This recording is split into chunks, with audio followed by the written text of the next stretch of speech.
He's like a butterfly flapping his wings deep down into the forest, man. It's gonna cause a tree fall like 5,000 miles away, man. There ain't nobody seeing nobody. Man, see, like, you don't even know, man. It's like you're born into this world, man. And you got like that, man, the dust and wind, man. Or like the dang old candle, man. It don't matter, man. It's all the time.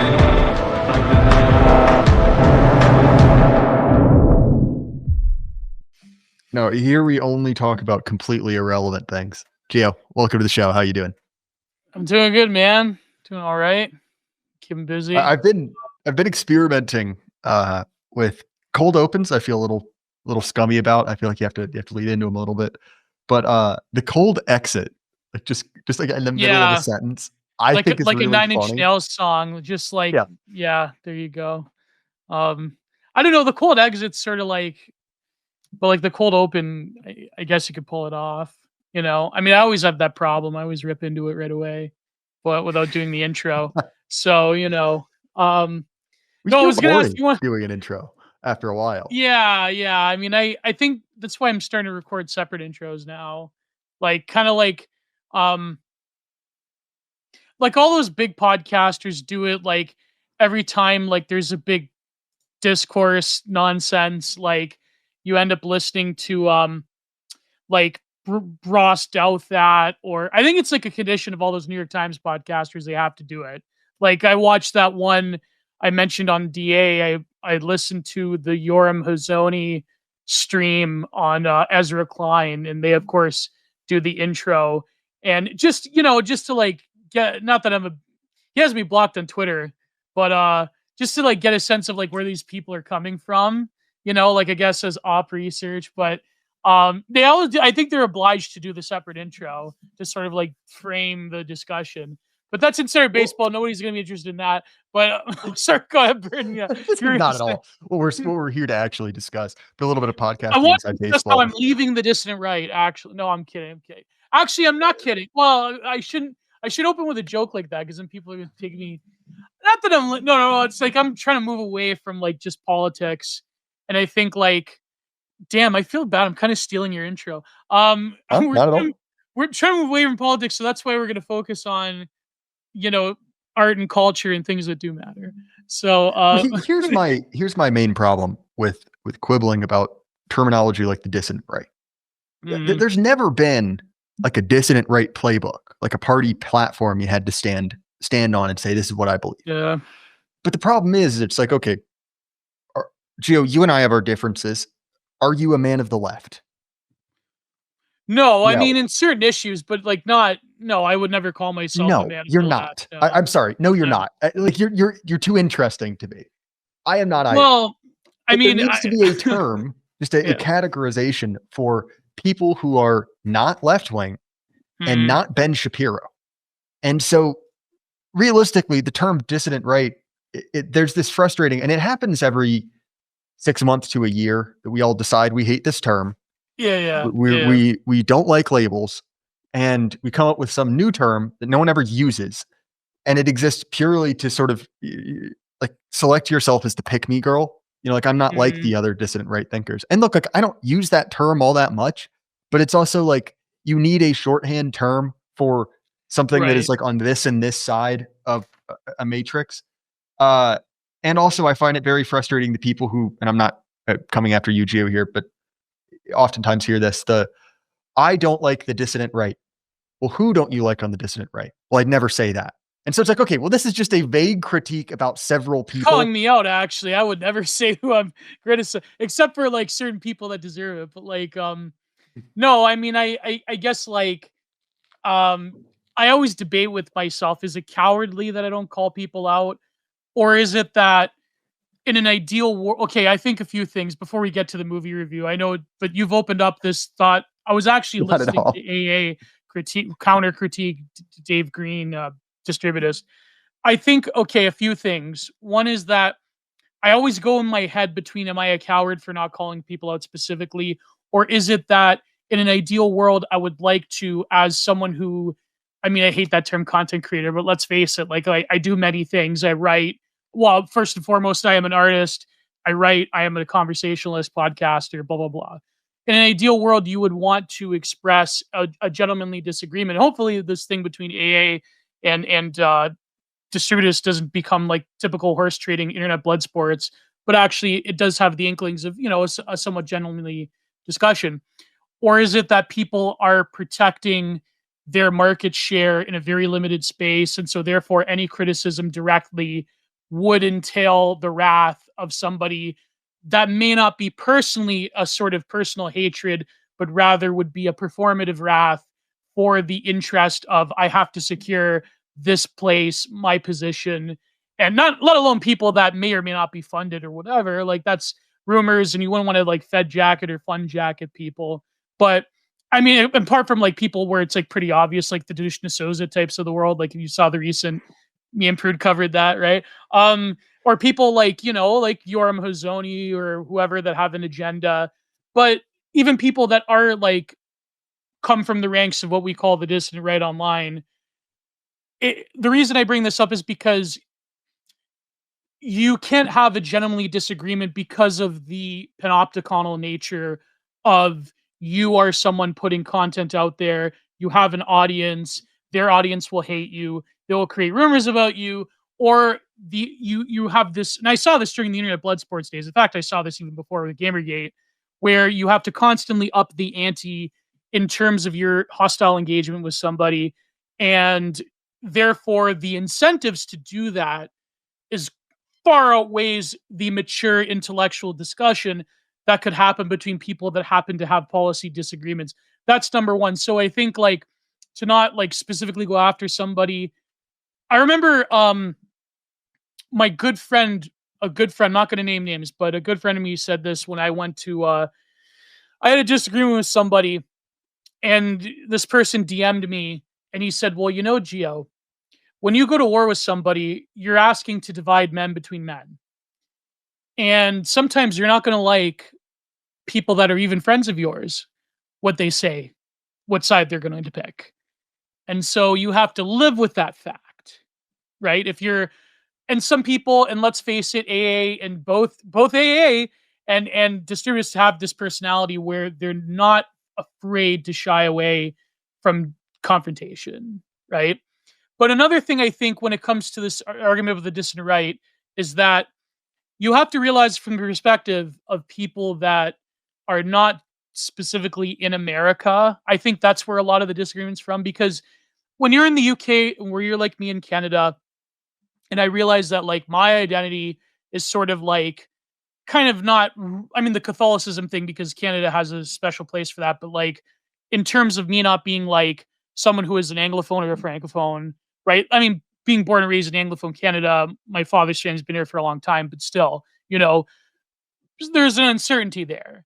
And I think there's also a greater uncertainty when it comes to the majority of political output from the quote unquote right, or even on the left. I guess the left, they have their own version of this as well, I would imagine. Although they have this weirdo differential thing when it comes to like third world leftists, right? Because it's like that's like, that's a token or whatever. But when it comes to the online right, the vast majority of things are catered to an American audience. The vast majority of content creators are American. And so I think like, even though there are a lot of similarities, there are still vast differences in terms of how your perspective is going to be on what is for the interests of your people or your nation relative to the interests of people in an American media market when it comes to certain political, especially political and geopolitical and cultural war ideas. So I think like that is another big bridge where people are sort of, I think what it is that people, because we live in a globalized world on the internet especially, people assume that everybody has the similar predicate of where they're coming from. And so when it comes to people that do live like in Europe or here in Canada or elsewhere that are engaging in these ideas, the common assumption is that you have a very American assumption about what the political divide really is. And when it comes to geopolitics, this becomes very frustrated when it comes to whether I support Trump or not, like that becomes even further complicated. So I think like there could be like there's multiple answers. Of course, if you're American, you could say, well, I'm an American. I don't really care about your interests, blah, blah, blah. Or if I'm Canadian, I could say I don't really care about American interests. Or there is the other option, which is more amelioratory of like, okay, we are facing a common enemy and we're facing very broadly similar circumstances, although the differences often come from the fact that the managerial classes in places like the UK, here in Canada, Australia, France, and Germany, and so on and so forth, are so not vastly, but have a different character to it than the way that politics works out in America. Maybe not so much difference, but there is like a divide there. And I think people have to recognize that. And I think that the whole like notion of what a dissident politics really is will be colored by these differences that are, even though they may be subtle, I'm just ranting right now. You say, what were you going to say? Yeah. So here's my point. Completely get it. And in many cases, there are times when men of our persuasion from different areas have instincts or have obligations even that run counter to another. This is something I spoke with Conscious Caracal about. He is a South African nationalist. I'm an American nationalist. Mm-hmm. So like there are things that are like, for me, it's quite a good thing actually for South African Boers to get immigrant status here. I like that. It makes my country better. Whereas, and I'm not looking to put words in his mouth, but I have heard this from other South African nationalists would say, no, we want those people here. We need everyone. Yeah, of course. And that's a relatively minor one. Like I doubt either party is so worried about those few hundred people to, come to blows of it. But like, if you accept the framing of, an advocate for my people, I prefer them to others. Obviously there are going to be these sort of conflicts. I guess my frustration is I feel like this is an eternal conversation. It never goes over and anywhere, over again. Look, like we had a big round of anti-American discourse, like, oh, as America and, as Evola, not I, would say, spreading tendrils across the world. You should probably edit that word out for YouTube. I can't say it in a way that doesn't sound bad. It's like okay, edit that part out. Here's how I'll Africanized. say it. Is America predominantly, in terms of its cultural output, subject to its African American undercurrent? That's a way better way of saying it than the Ebola essay. So I just want to say I did not say a slur, but the way I say that non-word sounds bad. I'm sorry, it will be edited out. I disavow. Okay, so Gino, you were the one who taught me that word. You said, "Hey, Jay Burden, say this word. It's my favorite word." I think this is a direct quote from you. Don't you dare! Don't you dare! I'm Italian. I get to say no. I'm not going to double down. No. I've been called that multiple times in group chats for being Italian. So what Jay is saying is that a predominant cultural undercurrent being heavily influenced by its African American undercurrent. That's the Julius. Right, which is an and the Carl Jung essay, by the way. If you want to be more optical, Carl Jung wrote a pretty similar essay to Julius Ebola. So, point is, like, that was what, 18 months, 2 years ago. That was almost 2 years ago. Yes. Like, we're now on whatever the third or fourth turn of this, and it's like, okay, guys, I really don't care what we call ourselves. Like, I like AA as much as the next guy. I've gained a lot from him, but like the idea that he is center left is, I'm sorry, it's not true. Like, there is no one on the center left who would look at his work and say, I agree with that.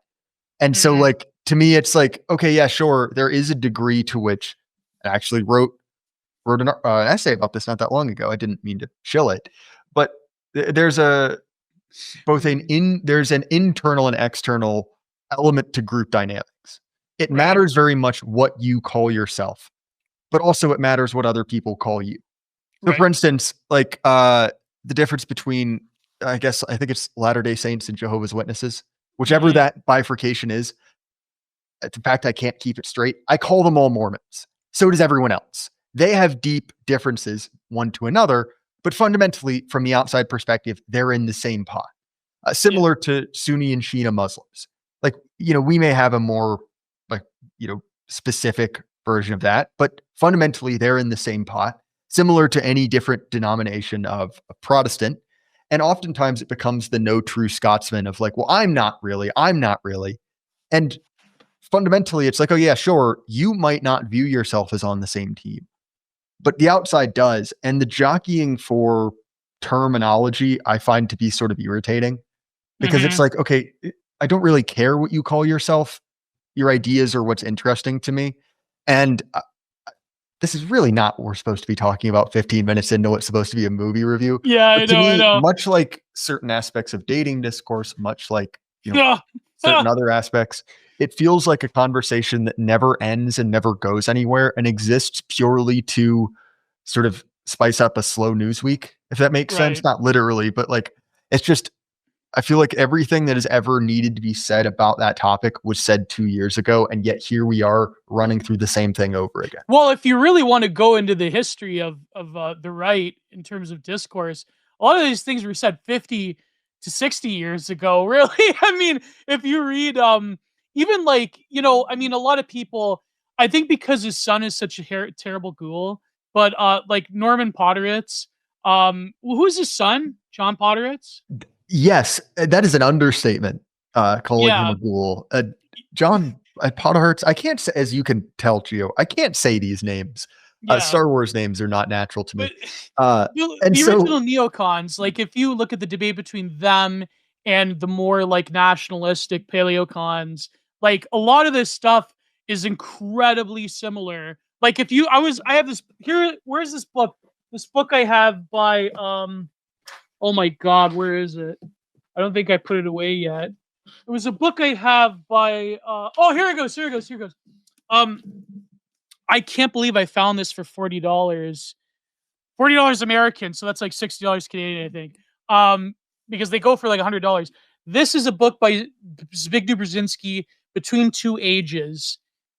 Any discourse on like the left or right you find nowadays, from like a technocratic transnational progressive standpoint, like again, he is an architect of so much evil in the world, in my opinion. But you have to read people like this.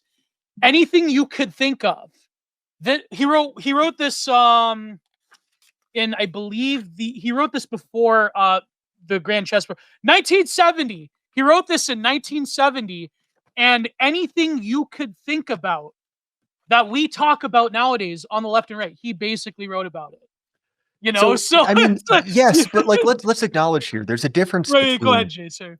Yeah. bringing an idea back into a new context. Reinterpreting. Bringing someone to bear as an authority. So, for instance, obviously, in the wake of this massive kind of intra right wing blowout, the sort of Mhm. the neocons fighting it out again with everyone else. Figures like Buchanan have come back up, and look, like he's still alive, but let's be honest, he's not doing a whole lot. And so Right. you could obviously it's not to say every argument must be eternally new, but we're effectively talking about literally the exact same conversation with all of the same people holding all of the same positions, not even 2 years later, Yeah. which is like, Yeah. okay, like, sure, like, I get it. Like, sometimes ideas come back up, but to me, it's like, there's a reason I haven't discussed it since the last time we all discussed it, because it's like, look, like, I would never describe myself as like a member of the dissident right, but Right, me it's neither. useful to bring that term to bear to describe a broad constellation of people who are very identifiably on the right, but not a member of the establishment conservative movement within their home nation. And Right. obviously, anyone who's intelligent enough to be worth talking to understands that there's a meaningful difference between, like, the Euro guys, the Brits, the Canadians. I guess there were probably one or two Australians bumbling around, and then the Americans, right? But at the same time, it's like we're using this as an incredibly gross term. Like, Yeah. you would, in any level of specificity, you could, divide that up and saying people who have more of an NRX background, people who are more elite theorists, people who are, aspiring authors, whatever their Sloppy list. identifiables. Yeah. Yeah, exactly. But it's like Yeah. at a certain point, it's like, well, uh, how else would you have us describe those group of people? Right. There's no political party there. It's simply a, like, in the same way it's like bread tube. It's like, okay, generally who I'm talking about. Right, right, right, right. Oh, did you finish your point, Shay? As much as I had one, yeah. No, okay, one last thing. One last thing. I think to be fair to AA though, to be fair, um, I've speculated this for a long time. Maybe because before all of this, I was a fan of like the conspiracy movement. And this warrants a whole topic on its own, right? Me and you could do, or me and you and Kat. Um, if you look at the history, for example, someone like Alex Jones, I'm like, yeah, Alex Jones is a clown. He says a lot of ridiculous things. He believes in a lot of ridiculous things. And he's had people on that, maybe speculated too much into things. Like I'm talking like the old school conspiracy movement figures, people that may have been related to like alt-right 1.1, but not really. Some of them are actually quite more to the left than, say, for example, on the right, you would have people like Fritz Springmeier, um, Jordan Maxwell's sort of like kind of out there. Then you have people that like are on he had on that were on the left that were like, Webster Griffin Tarpley, Immortal Techniques, Jesse Ventura. But at the same time, you have to realize before Trumpism, yeah, Alex Jones was like a cultural hub. Like he was, vastly appreciated by a lot of different weirdos and kooks and people on the left and right, people in the libertarian movement, people that loved doing drugs, people that loved conspiracies, and yes, people that were part of the alt-right. So I think like in the 2020s, I think what AA is trying to point to, I don't want to put words in his mouth, is that there is this coalition of people that have that energy of like Kino Dogme, mid 2000s peak Obama core era, where you had this coalition of people that weren't necessarily in agreement with everything, but were willing to sort of like come together and perseverate over vast sweeping issues that they had their own interpretation on. And I think like, I'm not going to lie. And again, take this with a grain of salt as a Canadian. And as, there's been a lot of problems with the Trump administration. And I think that a lot of people feel a dissatisfaction as opposed to the rhetoric that was being put out there by official accounts of the administration. And so I noticed that there's like the space that is forming that, a lot of them are on the political right, like whether it be Tucker Carlson, all the way to Nick Fuentes, all the way to whoever. And then there's people that were former leftists that the left now hates. I mean, he just had Caleb Maupin on. And if you've lurked Antifa spaces for any amount of time, they hate Caleb Maupin. They like think they've totally like, I spit you out of your mouth. Like they detest him. Not to say that he's like on the right or anything, but then, people call him like a neo-Duganite or red fascist, all the Marxist buzz terms.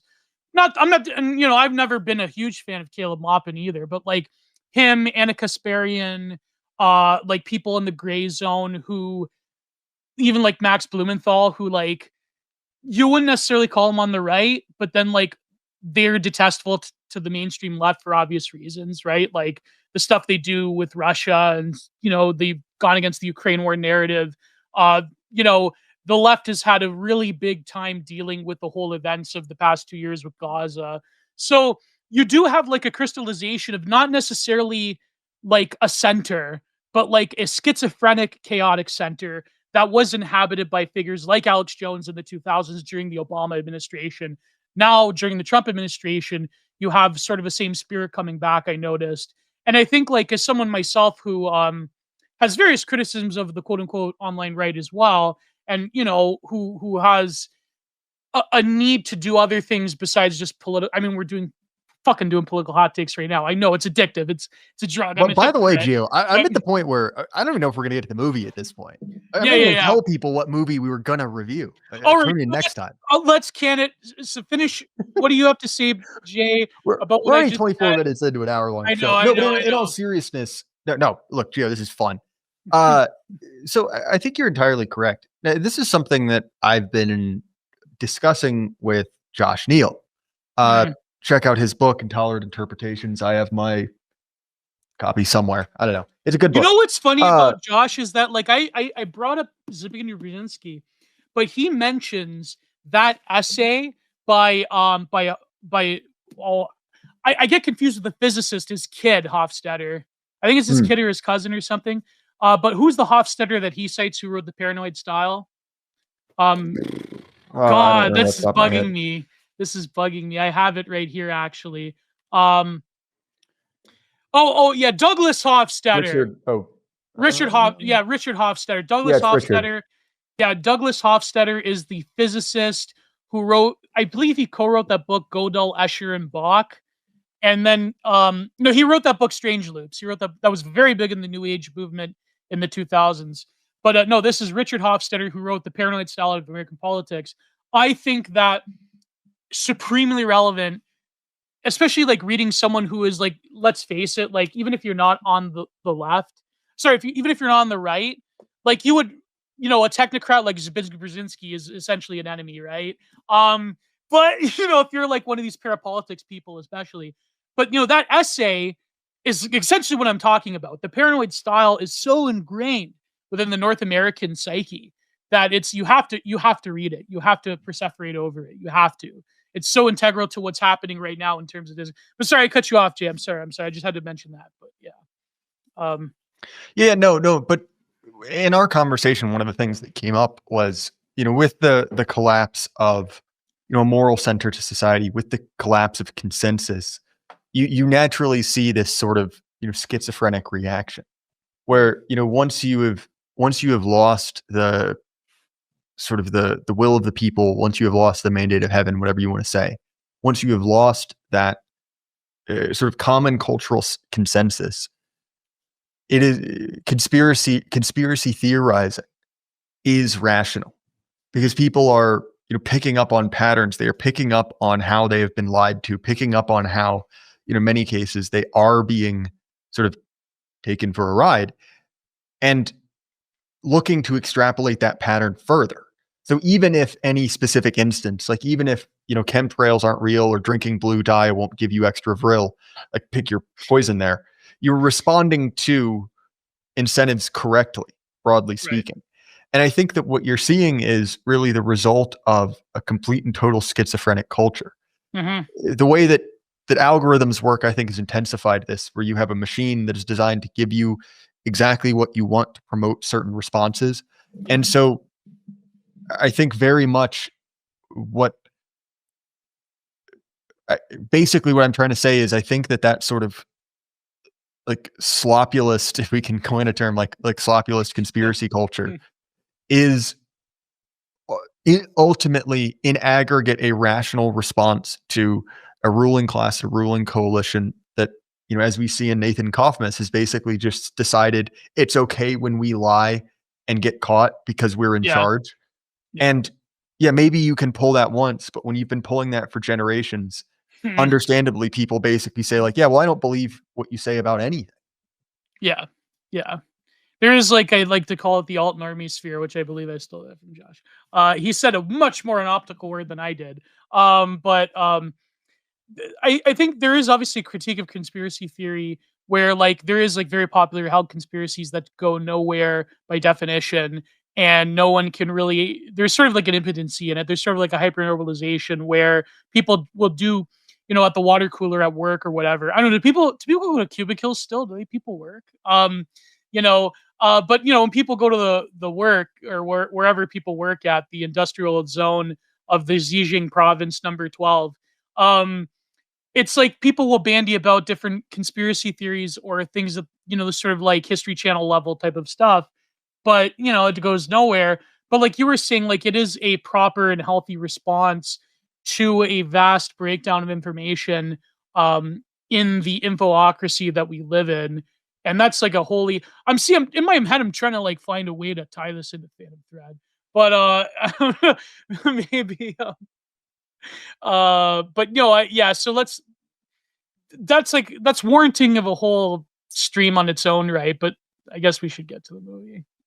No, Jew, you don't understand. At this point, we'll talk about the movie another time. I feel okay, there you go. I feel like here's my thought. It's like, if we're gonna do it, let's do it. Okay, like, let's talk about the movie. But this was good, and I think that generally, obviously, many of us have learned a lot from elite theory, and rightfully so. And when I think that it becomes easy to dismiss the role of consensus and consent because it can be manufactured. We understand that. But the problem is, and even Mosca himself realized that there needed to be a moral unity between the ruler and the ruled. There needed to be Mhm. a widespread understanding that those in power were in power legitimately. Uh, Right. you can still run a society without that, but you start to run into problems. You start to lose the soft power that enables a country to run. Because look, like we understand, even in a police state, there's only so many policemen. Yeah. Whereas if you live in a society that has that sort of moral consensus in some way, you could do things like, okay, establish a speed limit, and okay, people might speed a little bit when there's not a police officer, but people generally follow the rules of the road, even Oh when there yeah. isn't a policeman in the bushes. Because there's a general understanding that one, those rules are legitimate, you should be following them. And two, that is not only an acceptable standard, but you probably will get caught eventually. So you know what? At least most of the time, follow the rules. Yeah. Now, cultures exist without those. You see this in like military juntas and banana republics, but those societies work on a much lower level. They lose all the benefits of a high trust society. And so Mhm. losing that, obviously the conspiracy theorizing is easy to make fun of, but it's really sort of in my mind, a leading indicator of social collapse, not ultimate Yeah. social collapse like Mad Max stuff, but you were slinking down the sort of like the hierarchy of function. That's a bad way to say it, but if you see what I'm getting at. Mhm. Mhm. No, I'm trying to find because Zbigniew Brzezinski, he actually talks about conservative disaffection with liberalism and how like the sort of like post New Deal liberal regime is more nimble and can address its criticisms by adopting them and by destroying them. And I think like I talked about this on DA and I talked about this on Astro when we were talking about my essay that I wrote a few weeks ago, Lifeless Dead, about this sort of speciation of people based on politics and culture. I think that there is a question of authority, and there's a question, I think, of the alternatives to authority when an authority becomes based on something that is ever present but is not metaphysical, right? There's this great book. I'm going to shout out my friend Chen. He's a Frenchman. In one of a group chat we're in, he's reading this book called The Two Fate. I think it's called The Two Bodies of the King, where it's about the divine right of kings. Very good book, and it talks about how the king is the sort of standard place of the heavenly bodies itself. And so when you have authority that is omnipotent, but is not based on something that is either metaphysical or something that is based very deeply in the heart of man, then that authority breeds a form of malaise and breeds a form of questioning that is very dangerous to the regime itself, which is an obvious thing. But if you look at, for example, whatever you want to call it, like I tend to call it transnational progressivism. If you look at the sort of like post Cold War consensus of like global liberalism, having essentially predicated its authority on the destruction of its ideological oppositions on the left and right, there is like that sense of hypernormalization where if there is no legitimate challenge to authority and the legitimacy of authority itself is something that is not won through a heavenly contest or a form of arete, but rather won through subversion and through wide happenstances of history that could have gone either way with the Soviet Union or with fascists in Europe and so on and so forth, then you have people that are willing to look at things from a deeper way and say, well, every assumption we have about reality is filtered through the commonplace understanding of being a liberal subject in the modern world. And so I think like it's very hard to create an architecture that can think your way out of that. And the fact that it is very hard to think your way out of that will then create, like what you were saying, that paranoid style of politics that goes into a mode of like almost supremely schizophrenic questioning, which is, fine. It's sort of like, you can only cage an animal for so long before it either has like this weird form of learned helplessness. But if you can break through that, because at least with like an animal, if the innkeeper, if the zookeeper is like feeding them every day, then okay, whatever. But if you do have serious questions on the nature of authority itself, then obviously people are going to start to realize these contradictions. And I think, like, certainly a huge part of MAGA was a revolution in the way that people thought about politics. But the actuality of the machinery of politics itself in the Western world is quite complicated.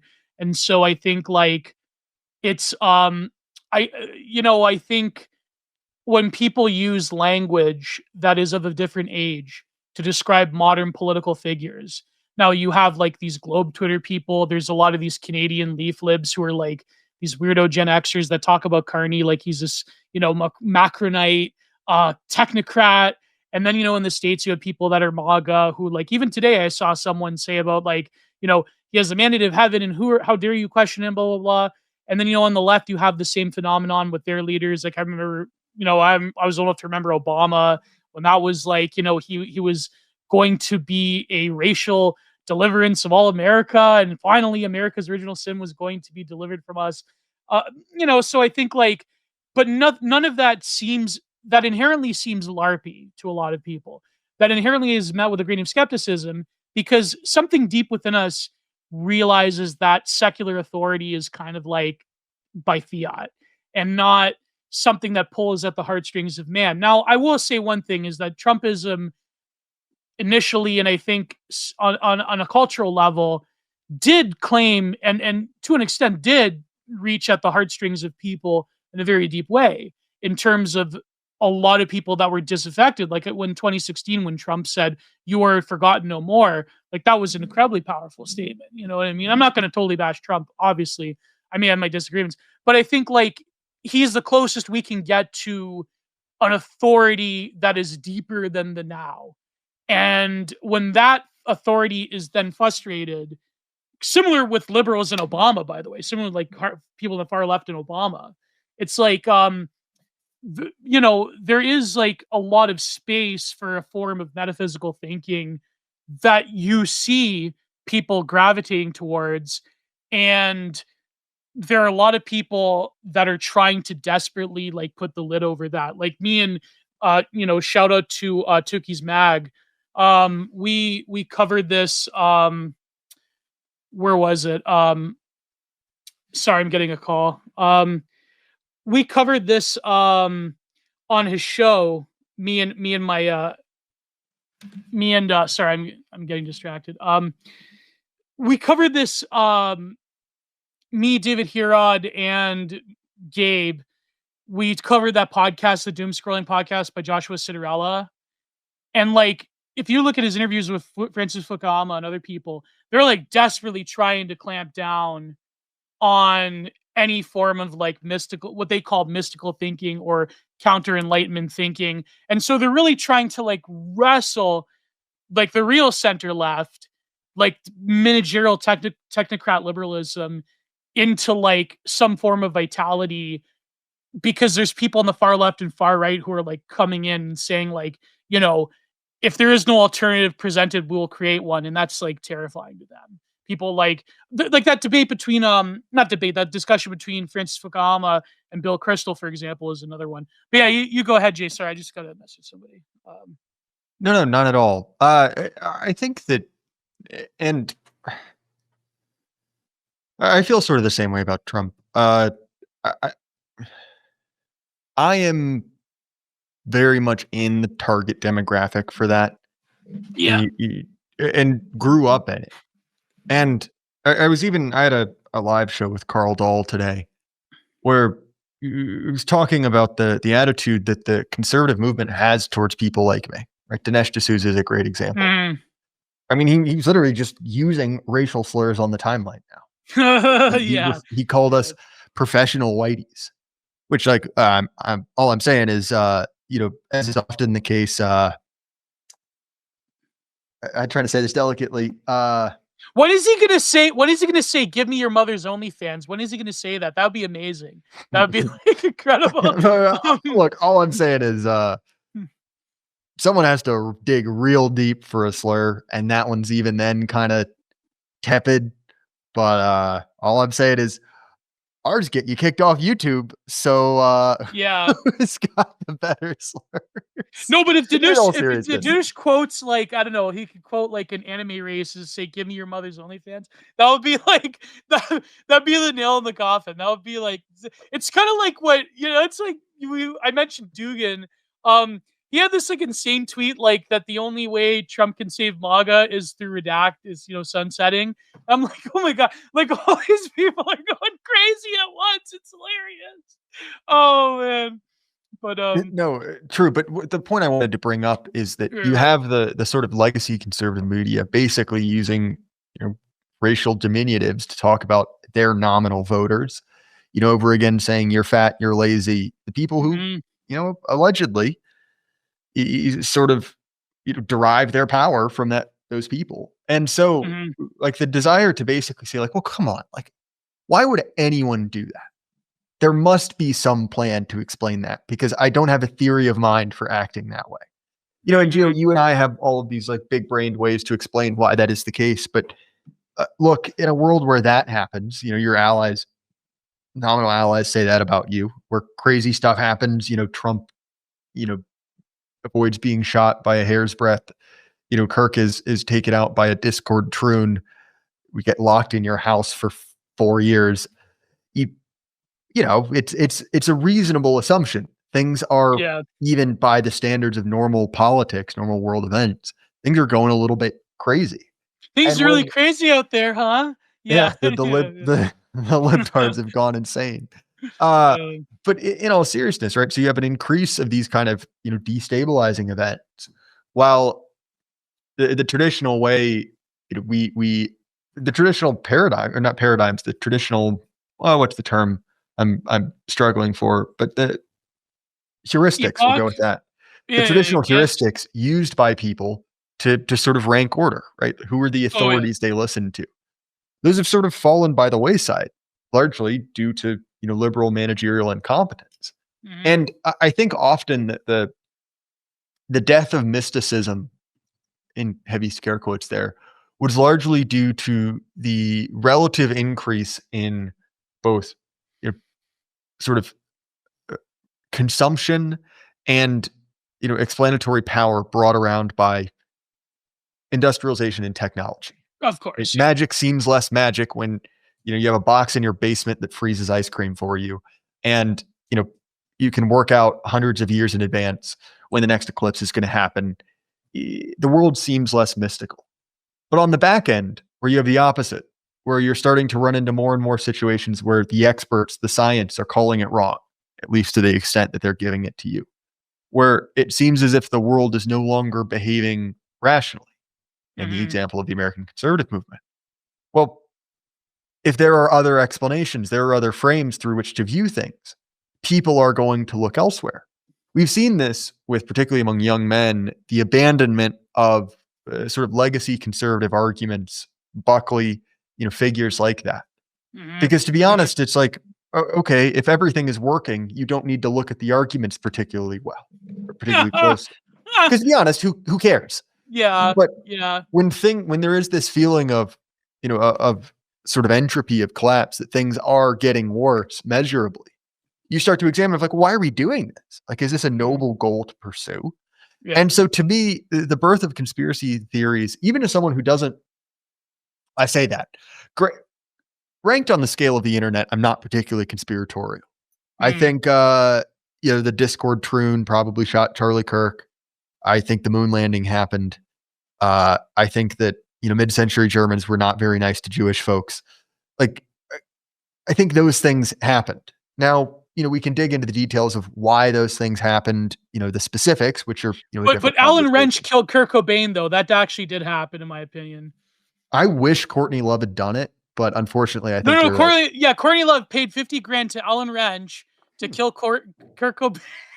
A methed out Gooner Chud killed Kurt Cobain. I could be convinced. Maybe, yeah. I mean, who can blame him, as far as I'm concerned? Yeah. Either he did it or Cobain was going to do it himself. Yeah. Actually, can we acknowledge how embarrassing it would be to have like a 60-year-old Kurt Cobain sitting around? This was going, but this is people like he wrote that thing like women will control the world, but like people were saying like he would say very facetious type of like things, like he'd like that one song he said, "I hate myself, I want to die." Like I think maybe like he was like an obnoxious like feminist, like he did the Rock for Choice and everything, male feminist, but like maybe he was like something inside of him realized that Courtney Love was destroying his life. And so but Which then yeah, it would oddly be similar to a movie that you and I may or may not review in the future. We finally get around to the topic 45 yeah, minutes in. yeah. No, but Well, we'll get I'll to have it. you on again to discuss it because it's a good Yeah, movie and yeah, it warrants because you discussion. and then I have to review another uh PTA film, Magnolia. So if you've ever watched, maybe we could do it together as well. No, but like when One you of were my saying, friends was actually just staying at my house. He'll probably listen to this. Not mm, joking. Like 6 hours ago, he said you should watch Magnolia. It was really good. yeah, Uh, it's incredible. so It's I may incredible have film. to because now the second time I've had that recommended. Yeah. But to your point, and this is actually something, the reason I brought you on to discuss a movie is one, because I saw the movie and I said Gio would like this. It was just internal. Mhm. I was like, oh, he could get a lot out of this.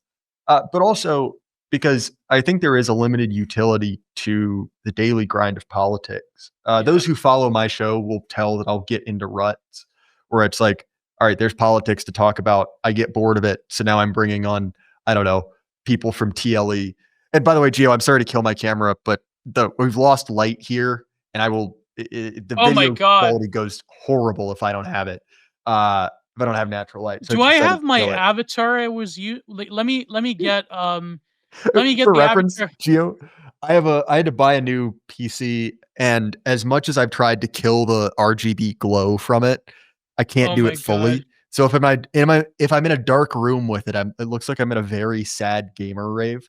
And I got so tired of reading comments about it. Now I just kill my camera the moment it starts to get dark, so I don't have to feed the trolls, as they say. But Here's my avatar. Where is it? There it is. when I saw, by the way, when I saw the Yakubian wigger pig with no caption and immediately knew exactly what it was, I was just like, Yeah, I'm yeah. cooked. Like my Me brain and is just mush. Prude made this one for me. We had a I love the title of last stream the other day. Um Slaughterhouse Fades. Oh my god, that was great. That's a good one. No, but I think like there's a number of things there about conspiracy theory. What was I gonna say? Um like about authority and questioning and it'll come to me. No, but like when it comes down to the frustration with politics and oh man, I lost my point because we talked about Wigger Pig. No, when it comes to when it comes to like a lot of like okay, when you look at any political discourse, including in academia, most political discourse, whether we like it or not, is essentially built upon a lot of conspiratorial thinking. There is always a template of who is at the top of a power structure. That power structure is by definition unwarranted and therefore must be toppled to have a political goal that is, in absentia of that power structure. People in academia who are Marxists or feminists or people that are like, socialists and people on the far right, there is this incredible commonality of the way that we talk about politics is completely like if you go to like I was reading one of these obnoxious leaf libs, which the Canadian Liberals, it was like one of these like, you know, writers or whatever. There's a lot of leftists on Substack. It's like, the Conservative Party in Canada is in bed with all these evil Austrian painter fans, and it's like the wink wink nod nod, blah blah blah. And it's like that's why we need a guy like I don't know, like some other like mushy, like non-entity to like be a foil for the Liberal Party. Like it's when you read it, it's insane because if you know anything about Canadian politics, someone like Blackhorse or John Carter, people that have actually worked in politics, even though they're anons, I take their word for it. They will tell you straight up, like the Conservative Party in Canada doesn't believe in anything.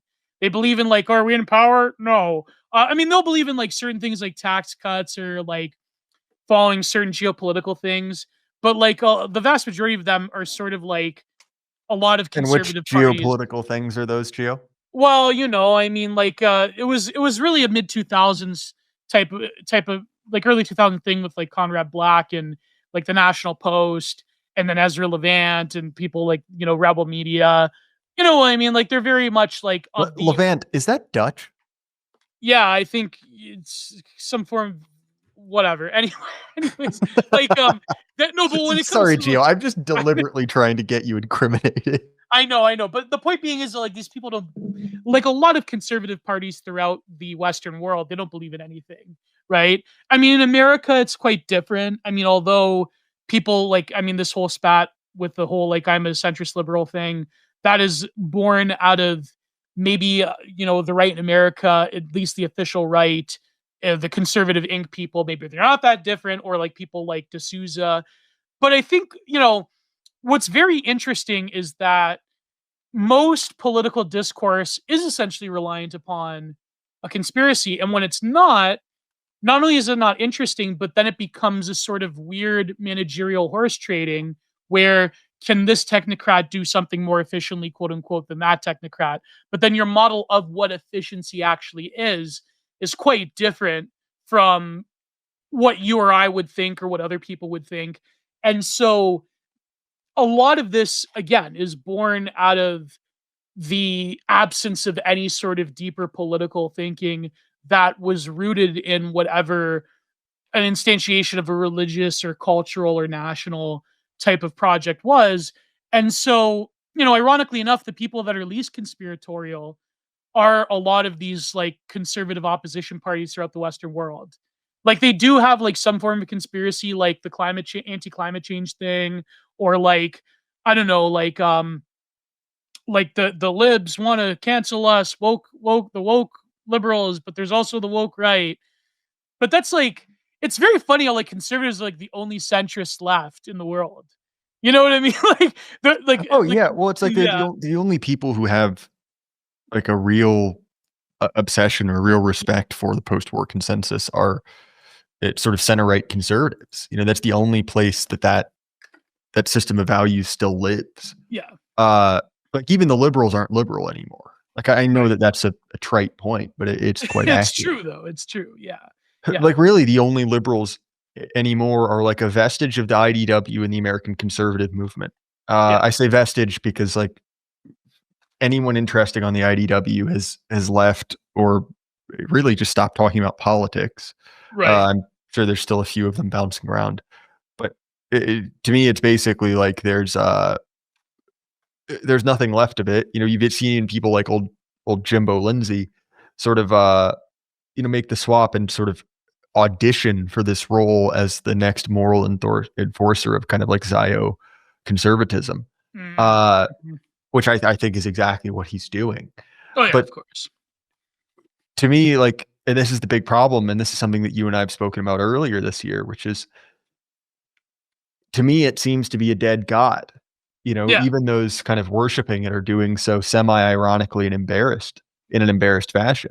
Right. Similarly, with this sort of moral authority of like the scientific priestly caste, that was shaky ground. But before COVID, you could say, well, doctors and medical scientists were close to the most trusted people in America Yeah. and by extension the West. Yeah. But I mean, that's done. They've fallen well below the critical mass. And even if you assume, well, the COVID doctors were good doctors, it's like, well, I don't need to lecture you about the healthcare problems in your country. You have been Yeah. on the internet, so you have heard about healthcare in America. I'll leave it at Yeah. that. Like these people no longer have that sort of sacred place anymore. And what's interesting to me is it seems that there is no real consensus at all about who the experts are, like Right. who is to be trusted. And I think that that's sort of an interesting thing in this framing because, Kaufness, who I think it's actually funny. I was talking to Neil about Kaufness. He kept saying like, there's no way that's what he meant. There's no way that's what he would argue. Yeah, I He's know. like, oh, my sweet summer child, the argument is dumber than you think. Yeah. And not to just reference it, but I think that the problem with that is that like the way that the West, certainly America, was organized depended on, the rule by expert, right? It depended on the brain trust. It depended on, Right. all of these, effectively like rabbinical councils, which would determine, best practices. And again, with what we said as authority more broadly, is that depended on a certain amount of buy-in. Yeah. But whether it's due to just like the fracturing of American society, whether it's due to, the internet, which certainly has kind of heaped gasoline on the fire, that is truly done. And so this Yeah. sort of like conspiracy theorizing, that this sort of like eternal expansion of nonconformity, uh, it's no shock. And you even see that with those, and this ties back to our first topic, the arrival of normies to previously dissident spheres, because Yes. the Yes. mainstream, as much as that exists, is shrinking.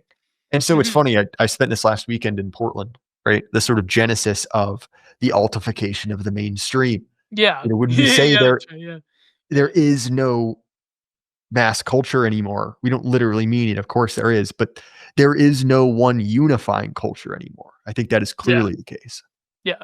No, and the thing is, though, it's funny you mention that because that's exactly what Zbigniew Brzezinski was saying in Between Two Ages, where he talks about the conservative response to New Deal liberalism.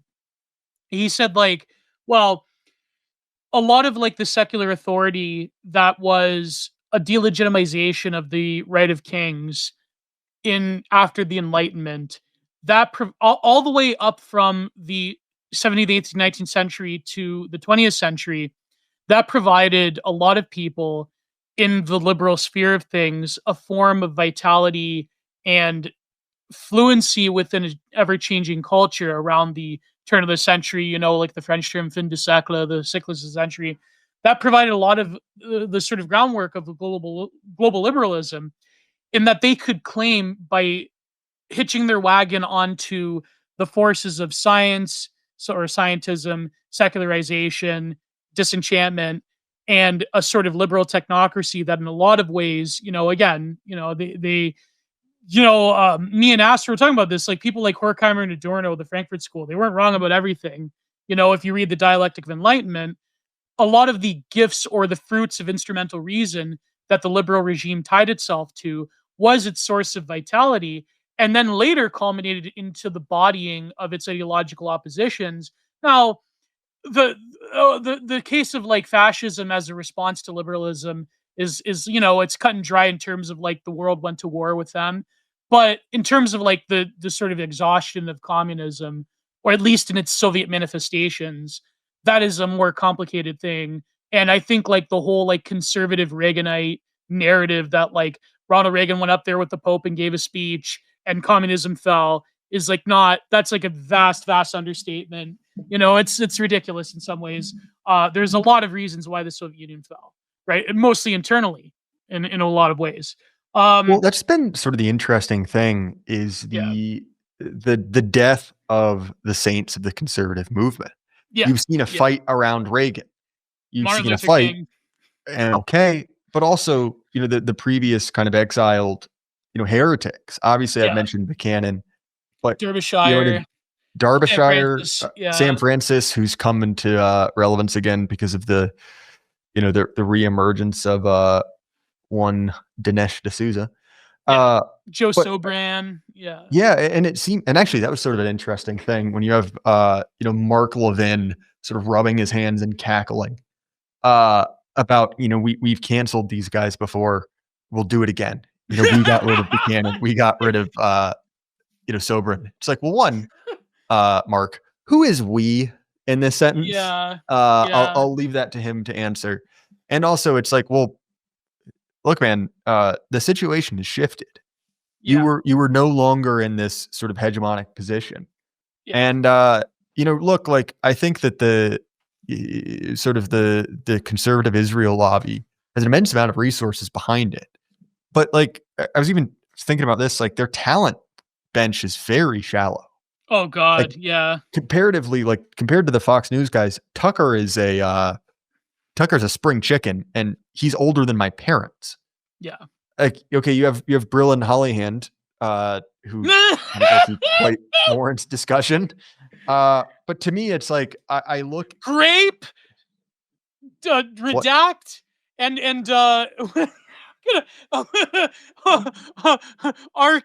RKD for Breland Holihan.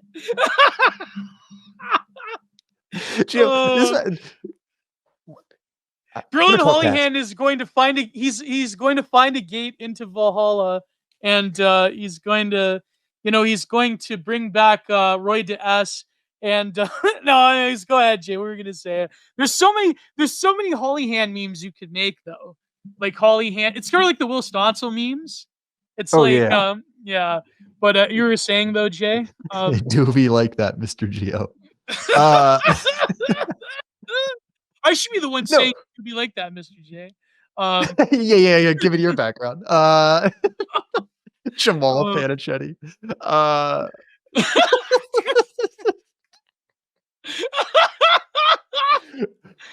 We're taking your wigger pig and leaving you with something.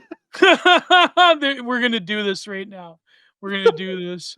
But in all seriousness, what I think is that it feels as if we were in a time of fracturing, and I think that the recent conservative fight is a desire to sort of head it off at the pass rather. But the problem is, I don't know if they have the resources. They're kind of like the Toronto Maple Leafs. They're getting older. The talent's not there, but they have a lot of money, but they can't use that money because of the cap. So they're sort of like the Toronto Maple Leafs when you think about it. Yeah, well, and to me, it's like I think it's a really interesting position. I think that at a certain point, a conversation needs to be had about like, well, what is the path of a dissident? Do you stay eternally dissident? Do you try and index with the power structure as it exists? And I think that that's an interesting conversation for another time. Yeah. But to me, we really got distracted about this. I still view the term dissident right as broadly useful. Yeah. Because to me, in my mind, like if there were kind of core across the board, I guess you could say precepts, if nothing else, that we could say determine you were part of the dissident right. It's like a certain recognition of of human biodiversity. Take that term however you will.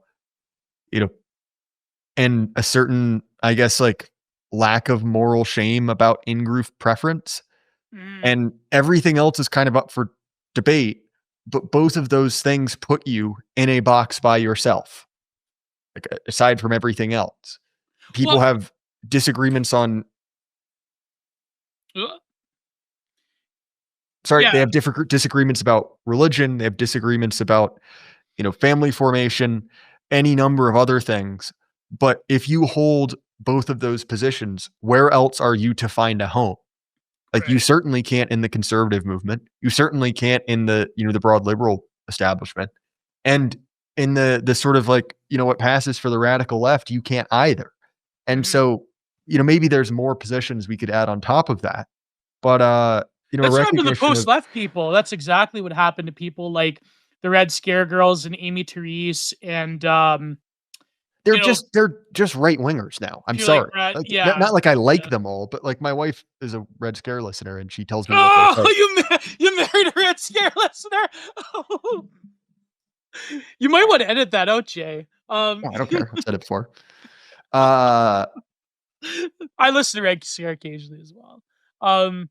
No, but yeah, the post left, quote unquote, they were all like that. And then there were some people, like the people that, for example, go on that Joshua Citarella show, that they've sort of like since tried to capitulate to like centrist liberalism. But anyways, yeah, that's just horse trading. But what were you gonna say? What was your?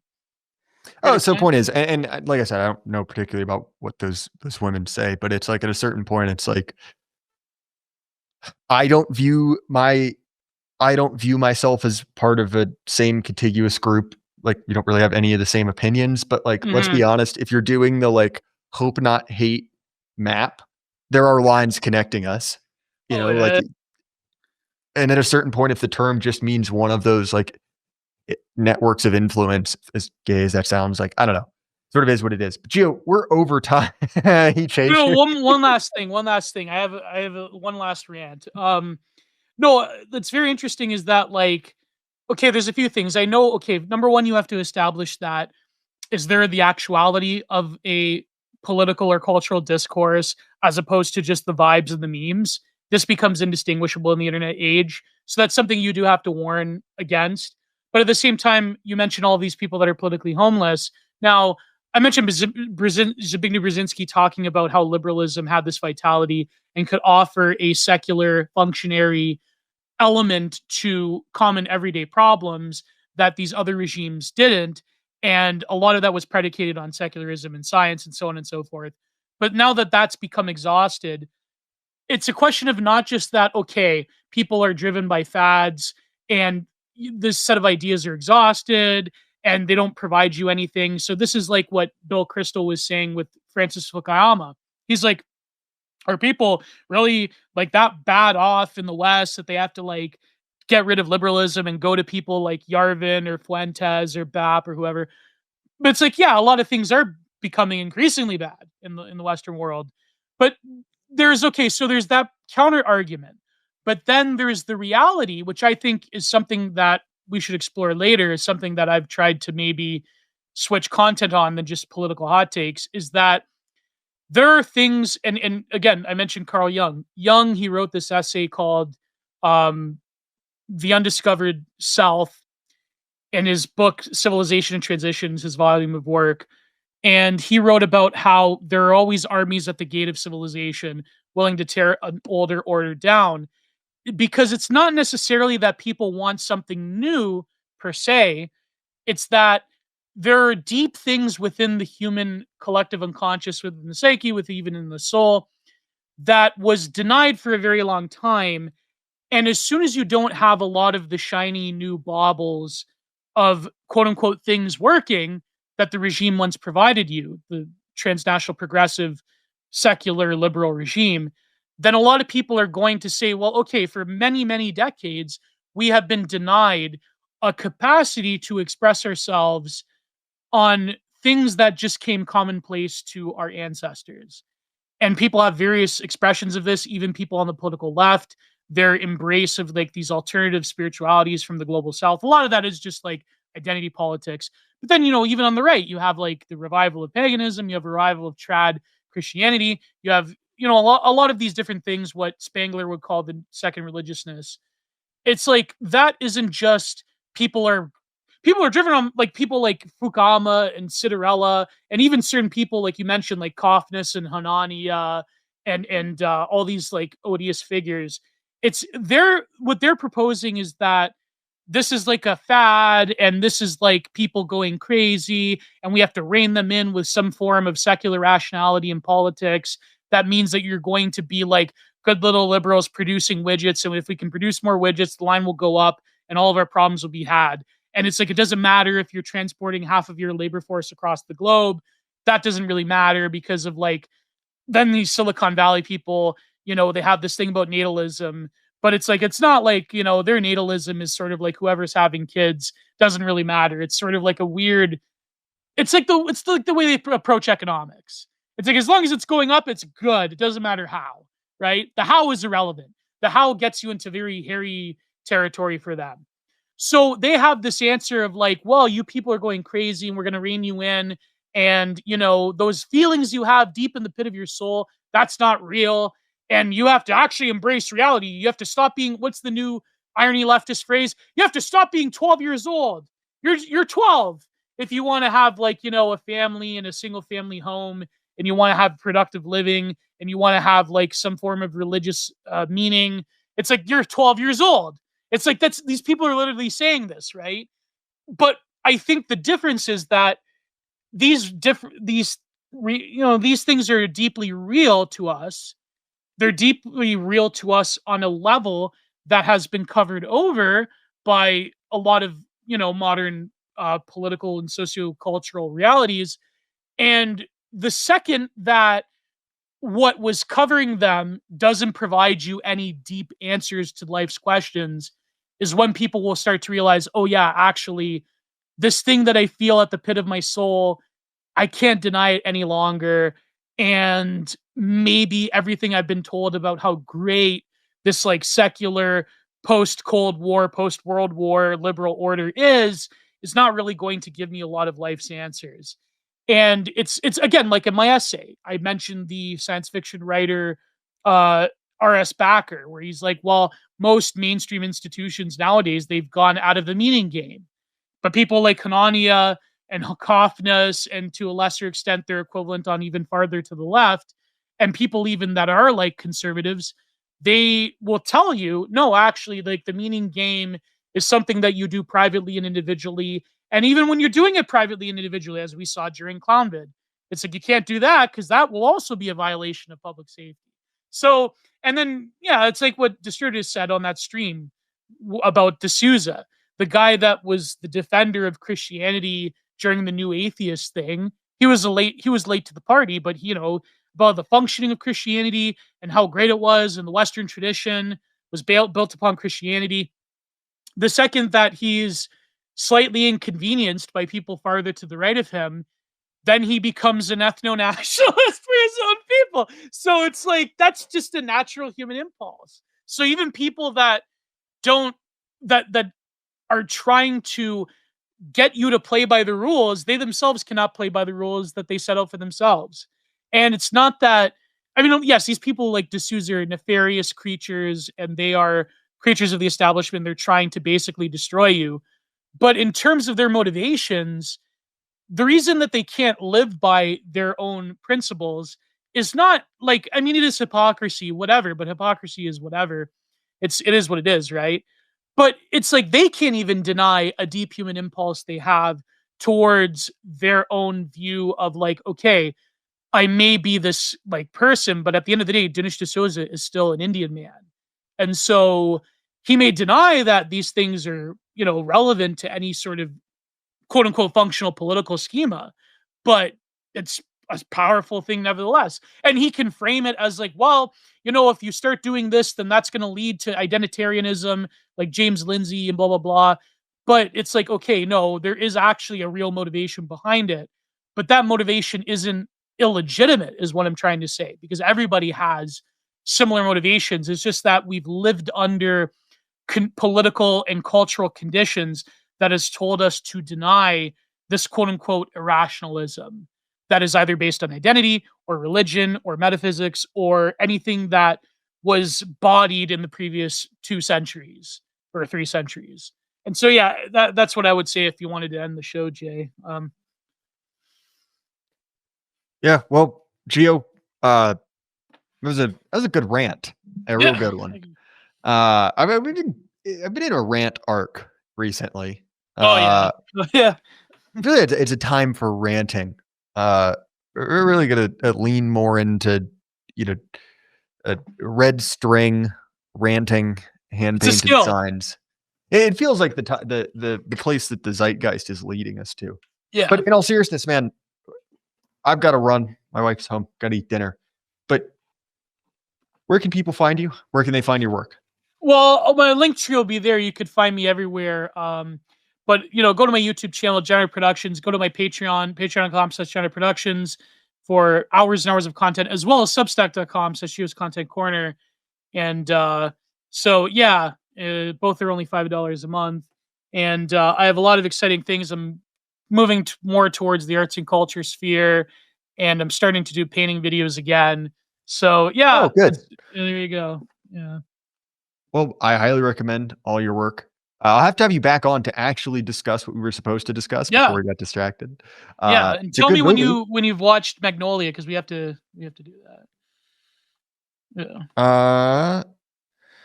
Yeah. Sorry. Sure thing, man. I have a copy. I'll send it to you. I'll send you a copy. Oh, fair enough, dude. All right. Links are in the description for Gio stuff. As far as my stuff, the Jay Burton Show, Apple, Spotify, YouTube, anywhere you listen to podcasts. If you want to support us, you can listen to the episodes early and ad-free on Patreon, Substack, or Gumroad. You can also check out our sponsor, Axios Remote Fitness and Coaching. Gio, I appreciate it. Everyone at home, keep your head up. God bless. Goodbye.